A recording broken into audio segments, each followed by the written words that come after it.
This is Content Mastery Chapter 11. Forgive the angle. I am sitting on a heating pad because I've got a bad back. And the only outlet is by my bed.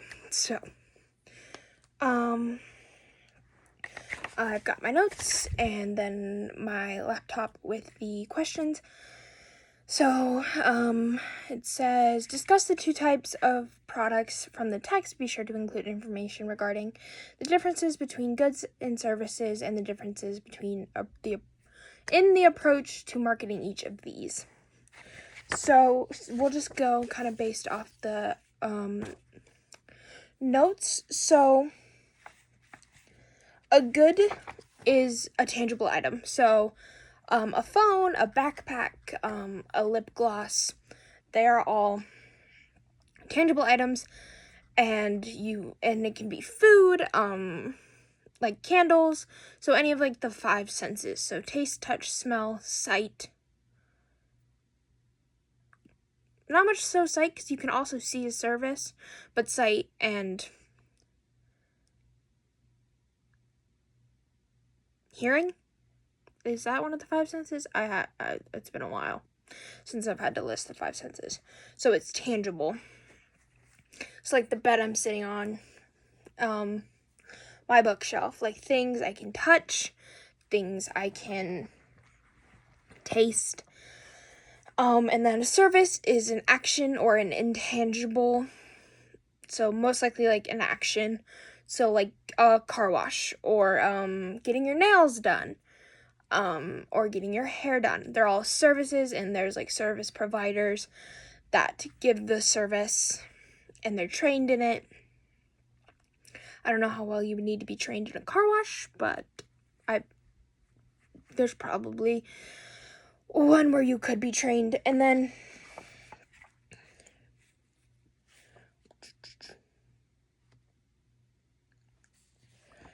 it's easier, in my opinion, to advertise a good than a service, because like I've used the Scrub Daddy company in one of my assignments before.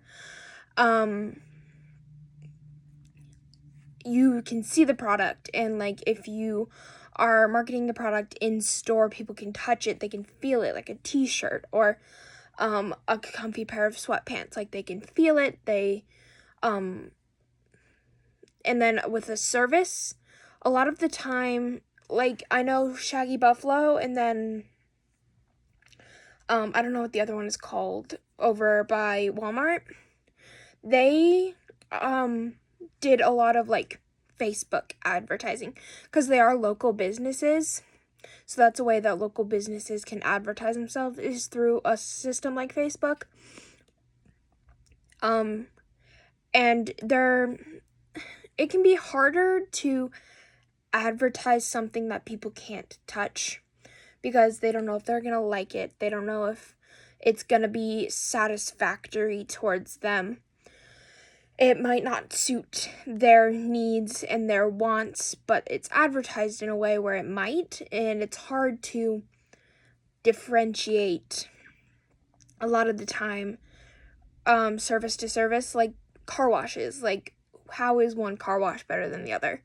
And especially with services that are similar, like two car washes, they're 99% of the time are going to give you the same end result. But with fabrics, like if you were to compare, like a brand of buckle jeans that I've talked about before, Hidden Jeans, to Can jeans, which are much rougher, not as form-fitting, not as stretchy and conforming. It's easier to compare and contrast two different types of fabrics because you can touch them, you can see them, you can see how they're gonna wash. So it's much easier and it's an easier approach to decide how you're gonna market a good rather than a service. For some people, it might be easier to market a service rather than a good, but it all depends on the marketer and their course of action. And then the two types of, it's business and consumer. Yes, it's business and consumer. I don't even have to look. So going off this little chart right here. So there's 3 main categories. Convenience, shopping, and then specialty. So, convenience items are like convenience stores, maybe like stores like Walmart. I don't know if you can call that a convenience store, but like we talked about like the aisles at Walmart where they have all that stuff. And so there's 2 subcategories in the convenience products category. There's impulse and then there's staples. So staple is something you buy all the time, religiously. That is what you buy. You do not stray from it. Like, for me personally, I've talked about it before. Bubblers is a brand of like sparkling water that has caffeine in it. Those are what I drink. I don't do LaCroix. I don't do bubbly or whatever other like brands are of flavored water. I do the bubblers. I do not stray from it. And it's always the same flavor. I do not get new flavors. I'll try new flavors, but I always get the Tropical Dream Light Blue Bubblers, and that is all I will ever get. Unless I find something else that I like more. And then impulse is like gum. Like gum, batteries. Unless you have something that's absolutely battery operated and it's always using batteries and you constantly need batteries, and that would be a staple. But like one-off flashlight batteries for when you're going camping. Something you can buy at a convenience store, like gum, candy. Whoa. My thing just completely refreshed. That scared me. And then shopping. Isn't there 2 types of shopping? Homogeneous and heterogeneous. For homogeneous, it doesn't really give a definition. But on here, it gives airplanes, flights, computers.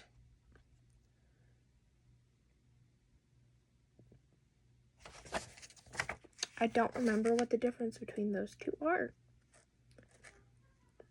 And then specialty products. It says here that they're higher-end products offering unique characteristics that compel buyers to buy particular brands. So, expensive things. Gucci, Prada. How many designer brands can I name? Louis Vuitton. On here it says Tiffany or Hermes. Like, things you're not gonna buy all the time. Unless you're mega rich and you've got millions of dollars to waste on the newest Tesla, a fully decked out, customized Tesla, which, honestly, I drive a 2011 Chevy Malibu. I feel like there's no need to have a high-end car because people crash. That's besides the point. So, like my MacBook is a specialty item.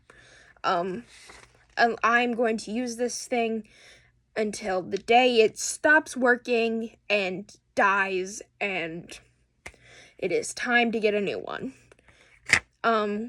They're expensive. Like, my MacBook was $2,000, and I am still paying on it to pay it off because I do installment payments.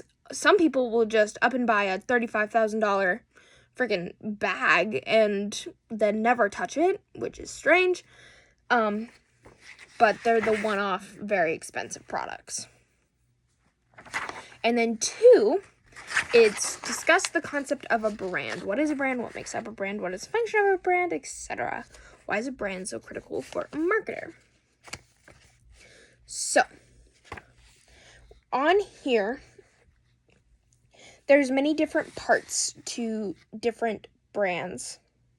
So, on the consumer side, there's brand recognition, brand preference, and brand insistence. So, recognition, how people know it's your company. Like, Apple has the Apple logo, and it is very to them. And then Samsung has that little robot. Do you know what I'm talking about? Like, the little robot? Like, when I think Samsung, I think of that robot. When I think Apple, I think of the Apple. What are other things? Nike, they have the swoosh.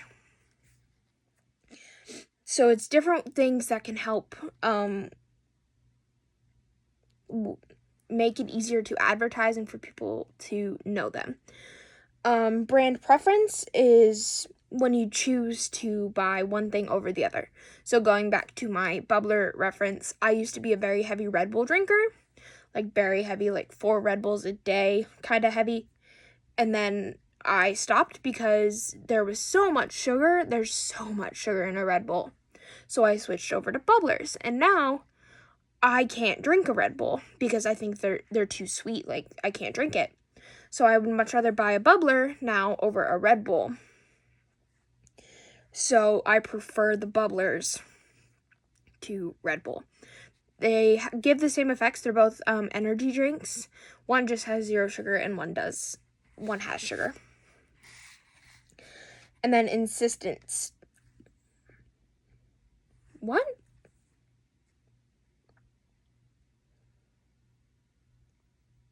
Oh, once again, with the bubbler experience, because it's how I tie it into my life to make it seem a little less complicated, you can only find bubblers at Target. They have them in the vending machines at my school, but you can only find the cases of tropical bubbler at Target. So I live 15 minutes away from Target. It is a 30-minute drive there and back. I'm only in Target for 5 seconds to get the bubblers and get out, unless I'm with a friend. So I am that would be brand insistent, because I am insistent on going to Target, getting what I want, and then leaving, because it's the only place you can buy them. So I go out of my way, instead of finding something that is closer, like Red Bull, where you can get a case at Walmart, or you can get a Red Bull at, like, the nearest gas station, I will go out of my way and waste the gas to go and buy bubblers. I actually am drinking one right now. It is over there. You cannot see it. But I am drinking one right now, and it is 8 o'clock at night. So,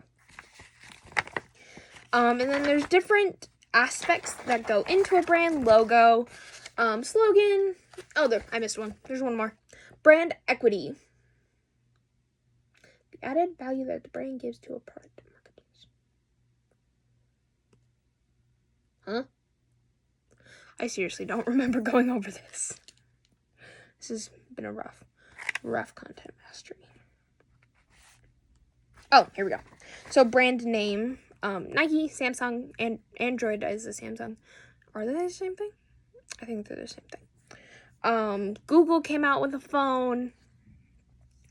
And then brand mark, so a symbol, so the logo. This gives a really good example, the Jolly Green Giant from Green Beans. Which, fun fact, I don't like Jolly Green Giant green beans. I don't think they're very good. That's so besides the point. But you told us you wanted us to explain ourselves. So I'm explaining. And then a trademark. So for chapter 11, where you have us write the little 1-page or more little essay thing, I did the importance of a trademark, which is like, if something has a trademark, it'll be a little TM. Excuse me. Next to it. So like Mattel, if you look closely at the Mattel logo, which makes like Barbie and all that, there's a little TM in the top right corner. So that means Mattel is trademarked. Nobody else can use it because they own the rights to Mattel. The owners of Mattel, they own the rights. They own everything created under it. So Barbie, other toys. They're a very large toy company, and they've even been so successful where they made a movie, the Barbie movie, and they've probably made other movies. That's just the only one I can think of right now. And then trade dress. It's a visual cue using branding that helps create an overall look differentiating. So, like a certain color. Like, I'm trying to think of something that has a certain color. Oh, Dr. Pepper. When you see that color, like this color on my nails, I did Dr. Pepper red. When you see this color, like, you think Dr. Pepper. At least I do, like, even though there's knockoffs from Poppy, or we talked about Doc Pop, or you were drinking it one day and it wasn't very good, so I feel like you should stick to normal Dr. Pepper. But, like a color, package shapes, graphics, size, I don't know what has, like, a certain size. Oh, like AirPods, when you see that, I have my bag right here, I'll use an example. Take the case off.